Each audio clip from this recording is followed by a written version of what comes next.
Morning, everybody. Happy hump day, and welcome to the news agenda with me, Fleet Street Fox. And today I'm joined by the Mirror's crime editor, Tom Pettifor. Morning, Tom. Hi, Susie. How you doing? Fine, thank you. Now we're going to take you through the biggest stories of the day and the things that you're going to need to know about. We want through it all. This is a People's Paper review, so we want you to get into the comments, ask us your questions. We'll do our best to answer them. Morning, Mike. But please be gentle with Tom. He's a news agenda virgin, so let's go slowly with him. So what have we got today? Well, the biggest story is undoubtedly this independent report into the murder of Daniel Morgan. Now, in the 34 years since he was found in a South London car park with an axe in his head, there have been five police investigations, which all collapsed or failed, and the main suspects ended up getting six-figure compensation payouts for malicious prosecution. Now, this final independent report took 8 years and has blamed the failures on institutional corruption in the Met Police. But Tom, how is this possible when only a small number of officers would have been involved in those original investigations? It's not the entire Met who was cocking that up. So how did this spiral out from those original flawed investigations to take in the entire force? Well, I think in a nutshell, this story is not so much about the original corruption. It's about the cover-up after the event. As we've seen in so many other big scandals in British society, it's not the actual events that are the problem. It's what the powers at the top of organisations do to try to cover them up afterwards.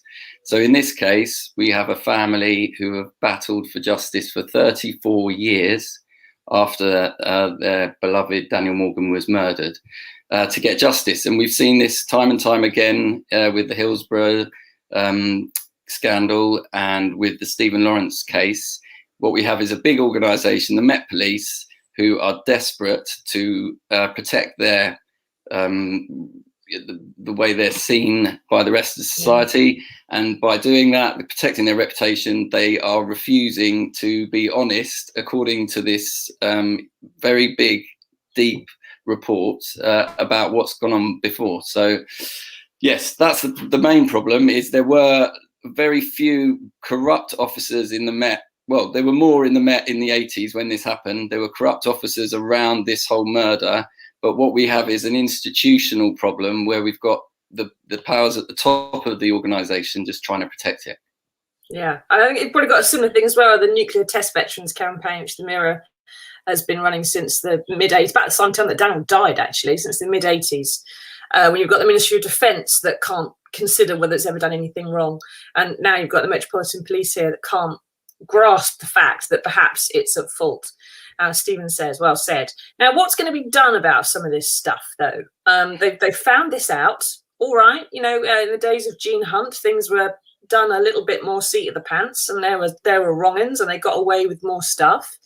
But now we live in an era where there's surveillance, there's computer systems, you've got to swipe in and out, I'm sure, in the Met to do loads of different things. Could they make the same mistakes now? I think, yes, what this report says is that there is still an issue with corruption today. Now, the problem is the word corruption is bandied around a lot. And I think in this case, they're using it also to describe not being honest, not having candor about your problems. So that is a form of corruption in a way. If you can't face up and be honest to the problems you've had in the past, then you're never going to be able to move forward and sort these problems out in the future. This is what they're saying. So yes, you're not going to have dodgy bent coppers going around taking money in brown envelopes as much because of what you say. There's so much surveillance. Every time you log on to the police national computer, there's a record. This is all monitored. It's much more difficult for them to do that kind of thing. But what we have is a much more subtle and in a way even worse type of corruption, where it's a case of not confronting past problems and then not giving justice. At the end of the day, this is a story about a family who just want justice. Why should they have to fight for 34 years? This should be done by the system, should be in place to protect all of us.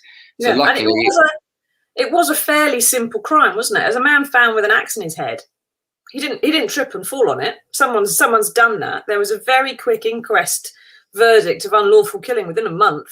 Right, the man's been murdered, and they did find some suspects eventually. And there's talks about being a possible crime of passion behind it. The oldest story in the world. That's an easy crime to solve. One would have thought. So, but why did they do so? Well, they had the suspects pretty much immediately. They had some prime suspects. Now, those individuals, as you've said, got big payouts after they sued the Met. So, you know, they've never been convicted of anything.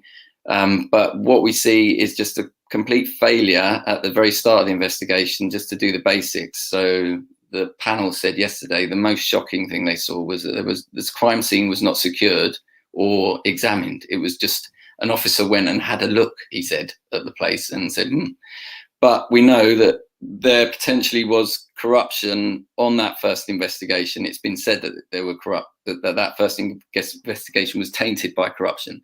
Therefore, if your early section of an investigation is corrupted, you are going to struggle to ever get conviction. But it's not so much that.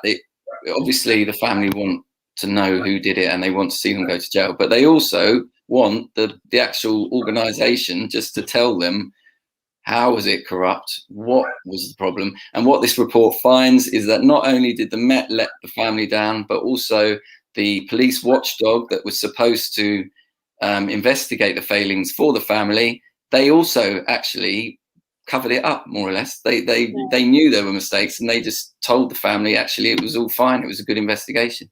And it took 20 years just for the Met to admit there was corruption in that investigation. So, you know, if going forward, do we want to live in a country where if we do end up having a horrendous situation like this, and thank God most of us don't ever get sucked into something like this, do we want to live in a country where we don't have the systems in place to protect us? And also the most vulnerable, this family launched a huge campaign and have managed to get a hell of a long way. Most people don't. And how many times has this happened? We know about lots of other unsolved murders on the Met's books where there are allegations of corrupt police officers. The Met know about them, they have intelligence about them, but they don't tell us about it. They keep it all very quiet. So, you know, this is one area that I'm looking at. But I would hope that this report will push the Met into actually being proactive and saying, look, this is what's happened in the past. We're looking at it and we're going to try and clear our books. Yeah, well, that would be the ideal, isn't it? As Polly says there, it's not just about the Met, and as you said, Tom, the cover-ups in the church, the NHS, education, government, basically any larger organisation are part and parcel of corruption in society. What can we do about it? Because a huge part of corruption is just abuse of power. And even though if you're not involved in whatever initial crime, the small thing that happened, comparatively small thing that happened, if you're part of that organisation, you think, oh God, we're going to have big payouts, oh, we're going to have reputational issues, someone's going to have to take the can for this, even though we weren't involved, whether it's Martin Bashir or anything else, you know, let's try and just make it all go away. That's the abuse of power. That's the problem. That's the thing that Polly's mentioning there, and that affects every single part of society. And Mike says when Jean-Charles de Menez was killed and the Gold Commander at the time, Cressida Dick, was not only excused but promoted, it's hard to avoid the accusation the Met's main aim was protecting its own reputation at any cost, and in this case at the expense of justice for a grieving family. But as Polly said, what can they do? Cressida Dick, allegedly when she was an assistant commander and this independent panel started its work, refused them access to one of the police's computer systems, which they needed to get to find out some of this evidence. So they're still in the process of just going, you don't need to see that. You don't need to see that. What are the recommendations within the report for how we're going to get around these problems? So to be fair to Cressida Dick, the report actually says that they made it difficult. She put up hurdles for them. So they were very critical of her and they singled her out, which was, you know, pretty tough stuff, actually. Weren't expecting it to be so tough on her. But they said it made it very hard for them to look at the home system, and they over-redacted under Cressida Dick's instructions. The Met over-redacted the material where it didn't need to be. So you know, So there are recommendations which include a recommendation that a law should be brought in to force large public bodies to be honest about any problems or failings that they've had. So it would be a duty of candor, so that it wouldn't just be you come to me and say, look, my brother's been murdered, I think it's corrupt police, and I say, well, no, I don't, there's no evidence of that. You actually have to be honest about what the organisation knows about this, and if you don't, then there would be some kind of penalty. That's one thing. And then there's also a recommendation that anyone joining the police should make known to the police, to their bosses, what organisations they're a member of, especially if they are a member of the Masons secret society, of which a number of the suspects were members in this case. And we know that this has in the past led to corrupt relationships developing, especially in London, with organised crime individuals who are also members of the Masons, going and having nice jolly times with other men with their, whatever their trousers rolled up. Yeah, I don't know what they get up to. But it's actually can be a really serious thing. So that's another recommendation. Yeah, and some possible registration and so on and so forth for private detectives as well. Now, Steve-O says, when the government's corrupt, how do you investigate the police? Well, in this instance, an independent panel appointed by a government, by Theresa May, actually in 2013, has actually done an astonishing job. She's done a better job than the media has, to be fair, although lots of bits of the media have been reporting on this over the years, and Alistair Morgan's battle for justice for his brother. But we need to be honest here. Southern Investigations, which is the private detective agency Morgan ran with Jonathan Rees, was used by the News of the World for a period of time for its own investigations. There appears to be some kind of corruption there and links with police officers and so on. And it seems also that the Mirror was mentioned in this report, although I think the Mirror used them for less time than the News of the World did. They weren't as involved. But it's before my time. So, Tom, tell us, what does the report say about the Mirror's involvement? Let's take this on the chin. The report says that Southern Investigations acted as a kind of conduit between the media, some parts of the media, including Mirror Group newspapers, and corrupt police officers. So the Southern Investigation members would spend a lot of time drinking with police officers, and they would get confidential information from these officers and then flog it to the media. So yeah, the Mirror Group newspaper gets mentioned in that respect. Oh. Okay, well, hopefully that's the only mention we get, and hopefully it's all long before any of us were involved. Now, Patricia says, how do we trust the police? Well, the vast majority of them, and any police officers who are watching this, will say that we weren't involved and we're not doing that and we're honest and we're decent and all the rest of it. But there is a bit of an issue, which I think most of us probably recognise from any dealings with police officers, which is that, any organisation which is able to lock people up and wears uniforms and goes around in big boots is going to attract some people who enjoy that sort of thing, and the wrong sort of people. So how does the police weed it out, I suppose? Who owned the Mirror? Back in the 80s, it was Robert Maxwell, I believe. He fell off a yacht. We don't think it was linked to Daniel Morgan's murder. Not ignoring your questions, Stacey. The Mirror is currently owned, by the way, by shareholders. So if you want to own a piece of me, go and buy some Mirror shares, push the price up a bit. And then you could have, you are a media owner, you are the new proprietor in a teeny tiny way of a major news outlet, and you can have your say at the shareholders meetings and see if the editor pays you more attention than they do us. So I would like to say about, was it Steve that talked about a corrupt government? How can anything change in the police? I think that is also a really good point. Is the only, what we're waiting for now is to see what Priti Patel and Boris Johnson do about this report. And, at the end of the day, she is Cressida Dick's boss, but she has already kicked the whole thing into the long grass, which is the old chestnut. What she's done is she's referred it to Her Majesty's Inspectorate for Constabulary, which is a watchdog. So this report's taken 8 years, and they've done a brilliant job, like you said. The media, some parts of the media have been doggedly following this story. Private Eye have been brilliant on it. But so why do you need to send it to a police watchdog? This panel have spent 8 years, that they know it inside out. They found everything we need to know. Why would you? It's just a really obvious and pretty pathetic. That's good. Pretty pathetic attempt to try and just say nothing to see here. And delayed the report's publication, I think, and this was the best she could come up with during that time, while she was furiously trying to think of a way of not doing anything.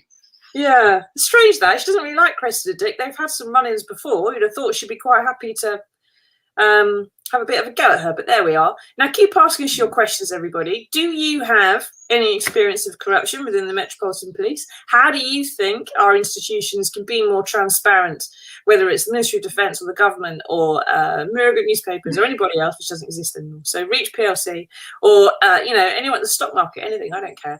How can we make this a slightly better world? Let us know your big ideas. Who knows, you might have actually managed to crack it. Now let's move on to the next story. The Mirror today has splashed on its campaign to put defibrillators in all public places, sports venues, schools, workplaces. And it's been backed by Fabrice Muamba, the footballer who collapsed on a pitch with a cardiac arrest 8 years ago.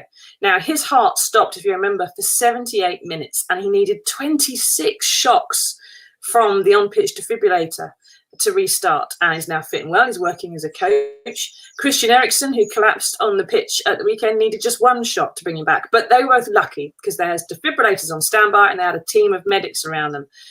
Most of us don't have that. So Tom, what's the Mirror calling for and why? Can you take us through it? So we saw shocking scenes on Saturday. I didn't actually see the game, but I read about it. Christian Eriksen, the former Tottenham midfielder, collapsing on the pitch and being brought, back to life by medics who had defibrillators there by the side of the pitch, probably the best place to have such a cardiac arrest. So now the Mirror, we are calling for defibrillators to be accessible at all football pitches and similar sporting places, so that if something like this happens in the future, people can be treated immediately.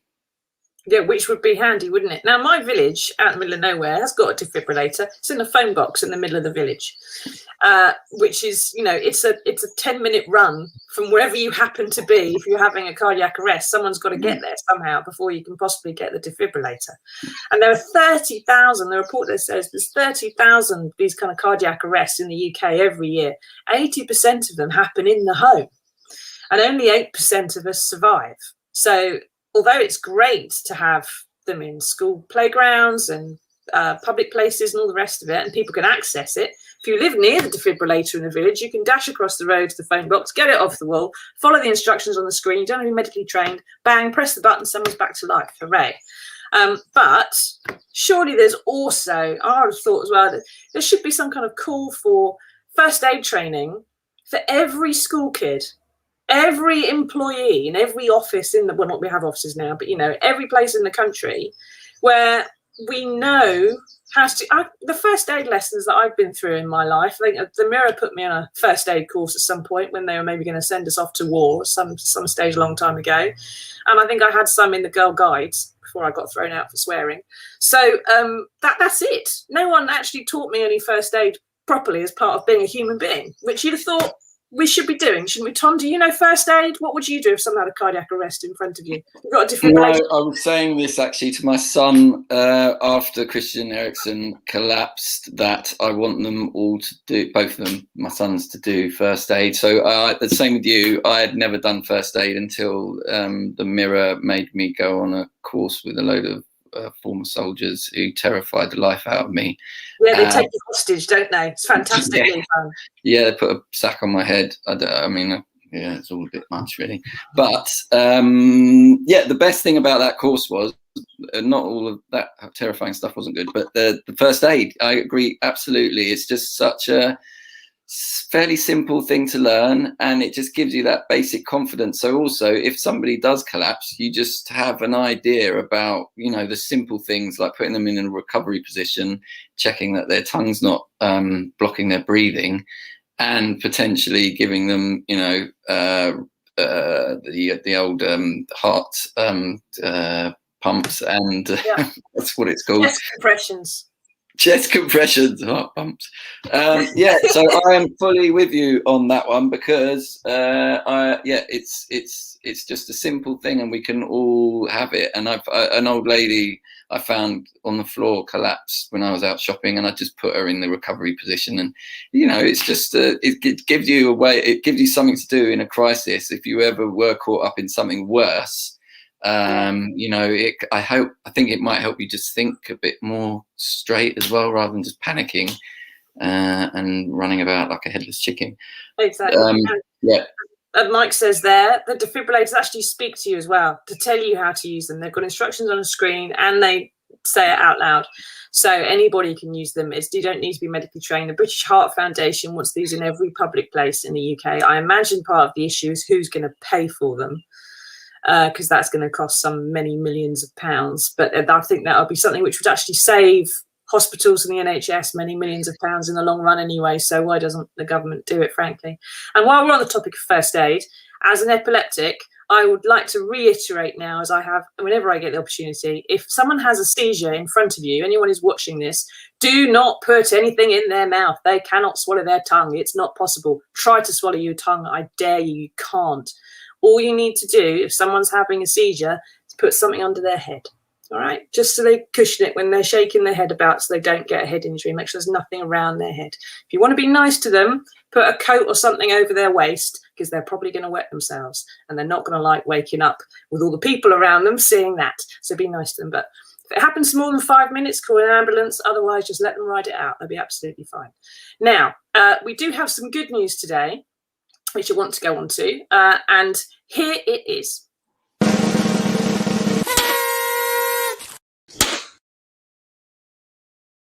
Now, what is the best possible thing that could happen with a terrorist who wants to go and kill everybody else and die and go to their idea of heaven, get raptured, right? Now, killing them isn't the best thing, I would have thought, Tom, although lots of people like doing that. It doesn't really solve the basic problem. Leaving them alone to do their own stuff, that doesn't work either, because they take people with them. But it seems now that Shamima Begum, the only one of many jihadi brides to be made such an example of, has done the impossible. She's rehabilitated herself. According to reports from the refugee camp she's in Syria, she doesn't think she was a terrorist. She's entirely seen the error of her ways, although she doesn't accept them, and wants now to not only come home, but to rehabilitate other people and tell them why the Islamic State was a terribly bad idea. Now, Tom, doesn't this make her the perfect terrorist? She doesn't cost us anything. Not like Jihadi John, we had to spend a drone to come along and blow him up. He was never going to come home and say sorry. She wants to do it. This is a perfect terrorist. Why don't we let her back in? So I guess the cynics out there will say, "Ooh, she wanted to attack the British state. She wanted to kill innocent people, and she's just lying to try and get back to England because she wants to live a cushy life." So I mean, that's what the cynics will say. What needs to be done is for us to take responsibility for our citizens. In my opinion, she's a British citizen. She's got children. She's got very young children living in horrendous conditions, and we have a responsibility to them. What's that? They all died. Her children. They've all died. Oh gosh, sorry, I got that wrong. So she's technically, if she was white, she would be a trafficked child, sex abuse victim, into a forced marriage in a totalitarian, fundamentalist, not a real state, who escaped, ran away, got discovered, never going to find it, whose crime was leaving to join it rather than planning to blow anybody up. And she was one of many hundreds, and many hundreds of others have come back, of course, haven't they? Of course, yeah, they have. I didn't realise all her children had died. That's really sad. And actually, they died. I think she could have come back before they all died. There certainly were some were alive when she was first put into that camp. She had a baby in the camp, and it died very soon after. And she, interestingly, I don't know what a psychologist would make of it, but her insistence that everything was fine and she was still part of Islamic State was happening while that child was still alive and was newborn. And then after that child died, she appears to have moved back to the Western way of thinking, perhaps realised some of the errors of her ways. But I think she's a great terrorist. We should get her back. British citizen, broke a British law, British justice. End of. Now, Stacey. Morning, Stacey. 4,946 kids went missing in lockdown in the UK. Why are we not talking about this?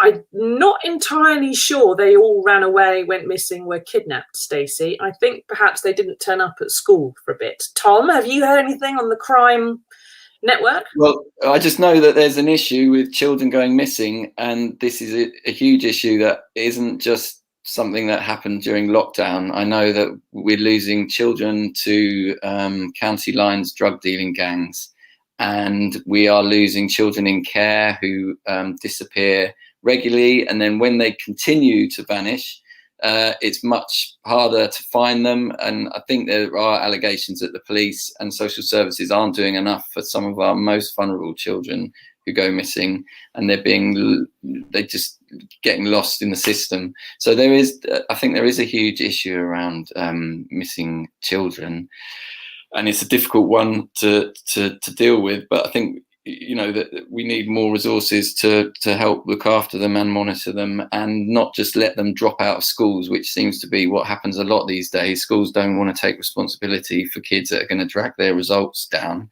And the way the system works is, you know, there's no sort of incentive for them to do that, to keep the more difficult ones. Then they get put into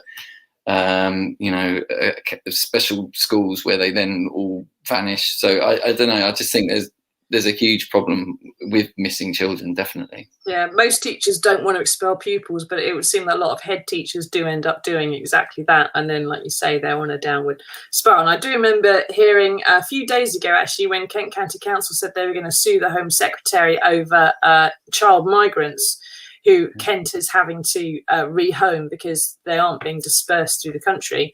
There are several that go missing from their either foster homes or care or detention, wherever their reception centres, wherever they are. There's several that have just gone in and then walked out again. They've gone missing, and these are young girls, young Vietnamese girls, I think they were. So the suspicion is they're going into sex trafficking and other organised crime. So which is one of the very good reasons, people, why you shouldn't be watching porn using prostitutes and things like that, because it's all part of the same thing. Now, Penny Evans says, and thanks Miss Penny, 30 chest compressions and then 2 breaths for an adult if they cark it in front of you. Not if they have an epileptic seizure. We're breathing fine when that happens. But if their heart has stopped, 30 chest compressions and 2 breaths for an adult. Apparently, in the comments, Stacey's now saying it's the Queen who's been stealing those children. So it did sound quite sensible, Stacey, but now you sound like you've gone off the planet entirely. But a slightly lighter note, perhaps, to end on after some grim stuff today. Thank you for taking us through it, Tom. I hope we were fairly gentle with you for your first time. Yes, you were. Thanks, Susie. Going over next time. Thank you for watching, everybody, and we'll see you again next Monday for another edition of the News Agenda. Bye-bye. Bye-bye.